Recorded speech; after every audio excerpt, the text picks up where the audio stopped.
Sentez, voyez combien l'Éternel est bon.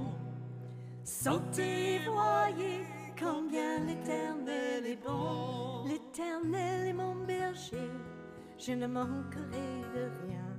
Il me fait reposer dans de verts pâturages. Eh bien, nous attaquons cette nouvelle présentation de brochure Flèche et aujourd'hui, nous allons présenter cette brochure qui s'appelle Le retour de Christ et l'enlèvement de l'Église. Le retour de Christ est supposé être accompagné d'un événement très particulier qui est l'enlèvement de l'Église. Mais là aussi, évidemment, nous abordons un thème assez controversé dans les milieux chrétiens. Beaucoup de théories existent, beaucoup de compréhensions différentes des versets concernant la fin des temps, le retour du Seigneur, existent dans le monde chrétien, mais il y a trois théories qui se détachent et qui ont rapport avec la semaine de 7 ans dont il est question dans le prophète Daniel. En fait, on ne va pas rentrer dans les détails maintenant. Cela est expliqué dans la brochure. L'idée est en effet que vous puissiez vous la procurer et la lire en entier. Mais dans le prophète Daniel, il est question de 70 semaines qui sont des semaines d'années qui ont été fixées dans le ciel jusqu'à ce que le Messie, loin de Dieu, puisse rétablir toutes choses sur cette terre et donc, en d'autres termes, revenir et établir son règne. Et on se rend compte aussi, et là aussi c'est expliqué pourquoi dans la brochure, la dernière semaine de ces 70 semaines se détache dans le temps et correspond à une période où il y aura une résurrection littéralement de l'Empire romain, n'est-ce pas? Et les trois théories qui se détachent concernant le retour de Christ et même l'enlèvement de l'Église sont les suivantes. La première part du principe que cet enlèvement a lieu avant que démarre cette semaine de 7 ans. Et c'est même le fait justement que l'Église est enlevée qui permet à l'Antéchrist, un homme qui va régner sur cette terre, qui va subjuguer les nations dans les temps de la fin, qui va lui permettre de régner. Et jusqu'à présent, eh bien, son pouvoir est retenu, son pouvoir est empêché d'être à son plein ornement, si je peux dire, à cause justement des élus, des personnes qui forment l'épouse, non seulement l'Église de Jésus-Christ, mais plus précisément l'épouse de Jésus-Christ. Et la puissance du Saint-Esprit qui est dans ces personnes empêche, oui, le diable d'arriver à ses fins. Mais là, il n'y aura plus la présence de cette épouse sur terre pour empêcher que l'adversaire puisse dominer le monde comme il a prévu de le dominer. J'y reviendrai, mais c'est la théorie entre guillemets que je reconnais comme étant la bonne. Ensuite, la seconde, c'est que l'enlèvement de l'Église a lieu au milieu de cette semaine de 7 ans. Et la dernière, eh bien, c'est qu'en fait, le retour de Christ pour établir son règne et l'enlèvement de l'Église sont la même chose et donc se produisent à la fin de la semaine de 7 ans. Alors, pourquoi est-ce que je crois que l'enlèvement de l'Église aura lieu avant le démarrage de la semaine de 7 ans? Eh bien, parce que dans l'Écriture, il est question que cette semaine corresponde à un jugement de Dieu sur le monde et que le Seigneur vient finalement nous enlever avant le pire. Et on se rend compte que dans le passage d'un Thessaloniciens 4, 18, qui nous parle justement de l'enlèvement de l'Église, où l'apôtre Paul nous dit « Ensuite, nous les vivants qui resterons, nous serons enlevés ensemble avec eux dans les nuées à la rencontre du Seigneur dans les airs, enlevés avec ceux qui sont morts mais qui seront ressuscités dans cette période. » On se rend compte que le terme grec traduit par enlever sous-entend ici clairement l'idée d'être arraché à un danger. Péristone explique que l'image qui peut le mieux expliquer cela est celle d'un enfant qui joue au milieu de la route et que l'on saisit rapidement face à l'arrivée d'une voiture. Vous voyez, on pourrait donc traduire sans tordre le texte, ce verset, par « nous serons enlevés du milieu avant que le pire n'arrive ». Donc nous ne sommes pas condamnés Et nous ne sommes pas destinés, nous disent d'autres versets, au jugement. Et nous n'avons pas à prendre part au jugement de ce monde.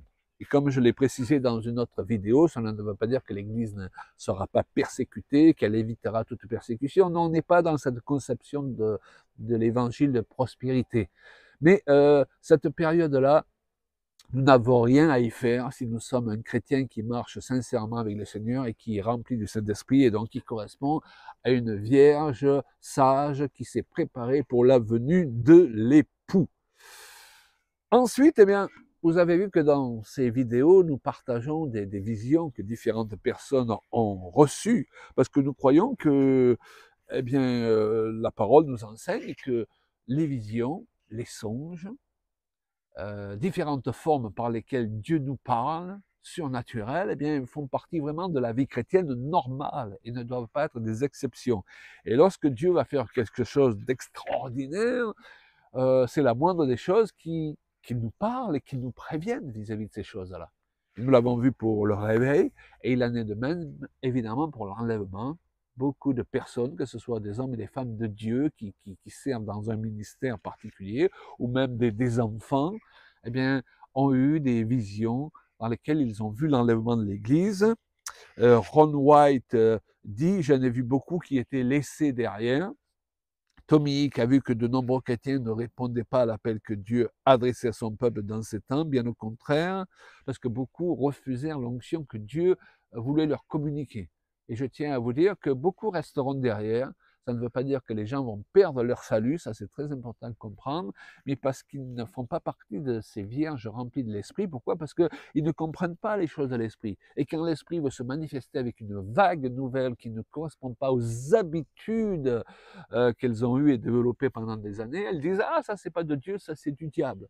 Et c'est ce qui s'est passé avec l'onction de Toronto et d'autres onctions. Beaucoup considèrent ces choses comme ne venant pas du Seigneur. Donc quand on rejette les choses de l'esprit, il est difficile de faire partie de ceux qui sont prêts pour accueillir le Seigneur. Vous êtes d'accord avec moi? Mais cela n'a rien à voir avec le salut qui n'est pas basé sur nos œuvres. Important à préciser.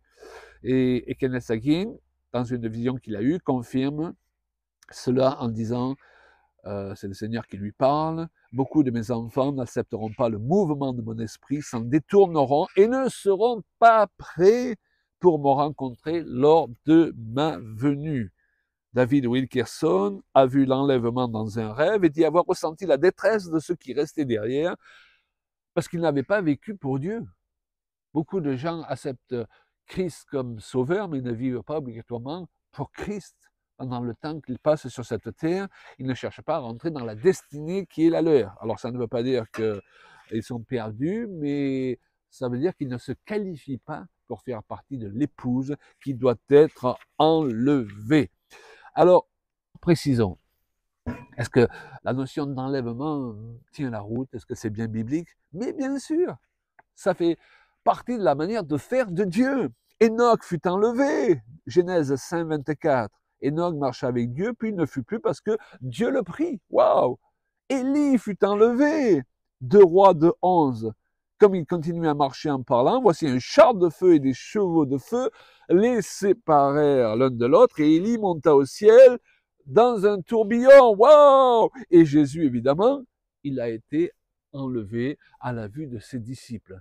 Donc, être enlevé, disparaître d'un instant à l'autre, parce que Dieu nous prend avec lui, c'est un concept biblique, c'est pas quelque chose qui arrive de nulle part, comme un cheveu dans la soupe, où on se dit, mais c'est quoi cette histoire d'enlèvement de l'Église? Non, ça correspond à une suite logique de ce que Dieu a toujours fait. Alors, Amy Michael Macpherson, que nous avons cité dans une autre brochure, elle a eu une vision des plus claires sur l'enlèvement. Elle vit Jésus descendre du ciel et son Église était enlevée à sa rencontre. Et elle dit, pendant la première partie de la descente de Christ, du ciel, il y eut un silence, puis soudain le Seigneur mit la main à sa bouche et cria, appelant et réveillant son peuple hors des tombes. Au son de sa voix, la terre trembla et les morts sortirent de leurs tombes. Ils vinrent de l'est, de l'ouest, du nord, du sud, en s'élevant dans les airs. Et c'est ce que dit l'apôtre Paul dans Thessaloniciens, nous serons tous enlevés à la rencontre du Seigneur dans les airs. Waouh! Il y avait comme une robe blanche qui émanait d'eux. Le Seigneur poussait un autre cri. Alors ceux qui étaient vivants sur la terre et dont les habits étaient lavés et les cœurs tournés vers le Seigneur, d'accord, furent enlevés avec ceux qui venaient de ressusciter. Ils furent enlevés dans les airs. Waouh! Myriam, fille d'un pasteur, relate la vision qu'elle a eue lorsqu'elle avait 10 ans. J'étais allongé sur mon lit quand j'entendis le son d'une trompette, le ciel s'ouvrit et je vis Jésus descendre vers la terre avec beaucoup d'anges. La Bible dit, il vient avec ses saints et avec ses armées célestes. Comme il descendait, je fus enlevé à leur rencontre. Je regardais autour de moi et vis beaucoup d'autres personnes monter avec moi. Waouh! L'enlèvement de l'Église n'est pas un concept qui arrive de nulle part. Il est clairement enseigné dans la parole de Dieu. Beaucoup de personnes aussi qui ont été visitées par le Seigneur, visitées par un ange, qui ont entendu clairement la voix de Dieu, ont reçu comme parole que le Seigneur est à la porte. Il vient bientôt. Vous allez me dire, c'est écrit déjà dans l'Apocalypse. Ça date de près de 2000 ans de dire et de penser qu'il vient bientôt. Et c'est vrai que cette expression dans l'Apocalypse peut se traduire aussi tout simplement « je viens certainement ». Parce que la notion de bientôt de Dieu et la nôtre n'est pas la même. Mais nous sommes dans des temps particuliers, nous voyons les choses s'accélérer, nous voyons que tout est mis en place aussi, et ça sera le sujet de notre enseignement, tout est mis en place pour que un homme se dresse, un antéchrist pour régner sur le monde, et de façon à ce que tous ceux qui n'auront pas sa marque, que ce soit sur le front, que ce soit sur la main, tous ceux qui ne l'adoreront pas en d'autres termes, eh bien, n'auront plus accès ni à pouvoir acheter, ni à pouvoir se nourrir, ni à pouvoir vendre, ni à pouvoir vivre d'une manière ou d'une autre. Mais j'ai une bonne nouvelle pour vous, le Seigneur a prévu de nous prendre avec lui avant le temps, parce que les noces de l'agneau sont toujours prévues. Voilà, tout cela, les noces de l'agneau, l'enlèvement de l'Église avec bien plus de détails, c'est expliqué dans cette brochure que je vous encourage à vous fournir. Et wow, j'ai eu plaisir à l'écrire. Pour moi, ça faisait partie des premières brochures qui devraient être écrites. Le retour de Christ et l'enlèvement de l'Église, ça fait vraiment partie des enseignements importants qu'il faut pouvoir assimiler et comprendre. Jésus est venu une première fois, il a mis de côté ses attributs divins, il est venu et a accepté d'être humilié, mourir pour nos péchés, mais gloire à Dieu, il vient une seconde fois dans la gloire, tout œil le verra, tout genou fléchira devant lui. Ce retour se fait en plusieurs étapes, mais alléluia, ce qui vient au-devant de nous est glorieux. Que le Seigneur vous bénisse. Sentez, voyez combien l'Éternel est bon. Je ne crains aucun mal, l'Éternel est mon secours, car sa miséricorde